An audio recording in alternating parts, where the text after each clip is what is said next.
Assalamualaikum warahmatullahi wabarakatuh.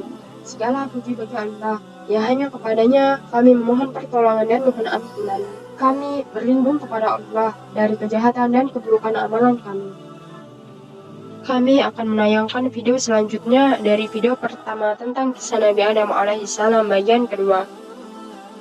Jika ingin melihat video pertama, silakan klik link di deskripsi video kami. Allah Subhanahu wa Ta'ala memerintahkan para malaikat untuk sujud kepada Adam untuk menghormatinya. Maka mereka pun bersujud kecuali iblis. Ia menolak sujud dan bersikap sombong terhadap perintah Tuhannya. Lalu Allah Subhanahu wa Ta'ala bertanya kepadanya, "Wahai iblis, apa yang menghalangimu sujud kepada yang telah kuciptakan dengan kedua tanganku? Apakah kamu menyombongkan diri? Ataukah kamu merasa termasuk orang-orang yang lebih tinggi?" Al-Quran Surah Syad ayat 75. Lalu iblis menjawab dengan angkuhnya, "Aku lebih baik daripadanya, karena engkau ciptakan aku dari api, sedangkan dia engkau ciptakan dari tanah."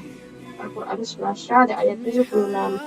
Iblis tidak menyadari padahal tanah lebih baik daripada api. Tanah lebih bermanfaat daripada api, karena pada tanah terdapat keterangan, mudah diolah dan menumbuhkan tanaman. Sedangkan pada api terdapat keadaan yang tidak terarah, ringan, cepat, dan membakar. Maka Allah Subhanahu wa Ta'ala menjauhkan iblis dari rahmatnya dan menjadikannya terusik dan terlaknat. Allah Subhanahu wa Ta'ala berfirman, "Maka keluarlah kamu dari surga, sesungguhnya kamu adalah orang yang terkutuk. Sesungguhnya kutukanku tetap atasmu sampai hari pembalasan." Al-Quran Surah Sad ayat 77-78. Kemudian iblis semakin benci kepada Adam dan keturunannya. Ia bersumpah dengan nama Allah untuk menghias keburukan kepada mereka. Ia berkata, "Demi kekuasaan engkau, aku akan menyesatkan mereka semuanya, kecuali hamba-hambamu yang ikhlas di antara mereka." Al-Quran Surah Sad ayat 82-83. Maka Allah Subhanahu wa Ta'ala berfirman kepadanya, "Sesungguhnya aku pasti akan memenuhi neraka jahanam dengan jenis kamu dan dengan orang-orang yang mengikuti kamu di antara mereka semuanya." Al-Quran Surah Syad ayat 85. Pas iblis dikeluarkan dari surga dan Adam ditempatkan di surga, maka Adam berjalan-jalan di surga sendiri tanpa ada pasangan yang dapat menenteramkannya. Lalu ia pun tertidur. Ketika terbangun, ternyata di dekat kepalanya ada seorang wanita yang hidup. Allah Subhanahu wa Ta'ala menciptakannya dari tulang rusuknya. Adam alaihissalam lalu bertanya kepadanya, "Siapa engkau?" Ia menjawab, "Seorang wanita." Adam bertanya, "Untuk apa engkau diciptakan?" Ia menjawab, "Agar engkau dapat merasakan tentram denganku." Lalu para malaikat berkata kepadanya melihat ilmu yang dimiliki Adam, "Siapa namanya wahai Adam?" Ia menjawab, "Hawa." Mereka berkata lagi, "Mengapa disebut Hawa?" Adam menjawab, "Karena ia diciptakan dari sesuatu yang hidup." Allah Subhanahu wa Ta'ala memerintahkan Adam dan istrinya Hawa untuk tinggal di surga dan memakan buah-buahan yang ada di sana, serta menjadi sebuah pohon sebagai ujian kepada keduanya. Allah Subhanahu wa Ta'ala berfirman, "Wahai Adam, diamilah olehmu dan istrimu surga ini, dan makanlah makanan-makanannya yang banyak lagi baik di mana saja yang kamu sukai, dan janganlah kamu dekati pohon ini, yang menyebabkan kamu termasuk orang-orang yang zalim." Al-Quran Surah Al-Baqarah ayat 35. Allah Subhanahu wa Ta'ala juga memperingatkan Adam dan istrinya agar tidak tergoda oleh iblis, serta mengingatkan permusuhan iblis kepada keduanya. Allah Subhanahu wa Ta'ala berfirman, "Wahai Adam, sesungguhnya iblis adalah musuh bagimu dan bagi istrimu. Maka sekali-kali janganlah ia sampai mengeluarkan kamu berdua dari surga yang menyebabkan kamu menjadi celaka." Al-Quran Surah Taha ayat 117.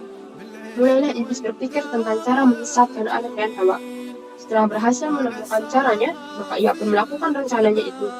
Ia pun mendatangi Adam dan Hawa dan berkata, "Wahai Adam, maukah saya tunjukkan kepada kamu pohon khuldi dan kerajaan yang tidak akan binasa?" Al-Quran Surah Taha ayat 120. Dan iblis berkata, "Tuhanmu hanyalah melarangmu mendekati pohon ini agar kamu berdua tidak menjadi malaikat atau tidak menjadi orang-orang yang kekal dalam surga." Al-Quran Surah Al-A'raf ayat 20. Dan dia bersumpah kepada keduanya, "Sesungguhnya saya adalah termasuk orang yang memberi nasihat kepada kamu berdua." Al-Quran Surah Al-A'raf ayat 21. Maka Adam dan Hawa membenarkan ucapan iblis itu karena sumpahnya. Adam dan Hawa pun pergi mendatangi pohon itu dan memakan buahnya. Ketika itulah terjadi peristiwa yang mengejutkan. Keduanya terbuka auratnya dan telanjang karena maksiatnya. Dan keduanya pun merasa malu dan sedih sekali. Segeralah keduanya mendatangi pepohonan dan memetik daun-daunnya untuk menutupi auratnya. Maka Allah Subhanahu wa Ta'ala berfirman kepada Adam dan Hawa, "Bukankah aku telah melarang kamu berdua dari kebun kayu itu, dan aku katakan kepadamu, sesungguhnya setan itu adalah musuh yang nyata bagi kamu berdua." Al-Quran Surah Al-A'raf ayat 22. Ketika itu Adam dan Hawa sangat menyesal sekali karena telah bermaksiat kepada Allah. Segeralah keduanya bertobat dan beristighfar. Keduanya berkata, "Ya Tuhan kami telah menganiaya diri kami sendiri. Dan jika Engkau tidak mengampuni kami dan memberi rahmat kepada kami, niscaya kami termasuk orang-orang yang rugi." Al-Quran Surah Al-A'raf ayat 23. Setelah Adam dan Hawa menyesal dan beristighfar, maka Allah Subhanahu wa Ta'ala menerima tobatnya dan memerintahkan keduanya untuk turun ke bumi dan hidup di sana. Mulailah Adam hidup di bumi dan membuka lembaran perjalanan hidupnya yang baru di sana.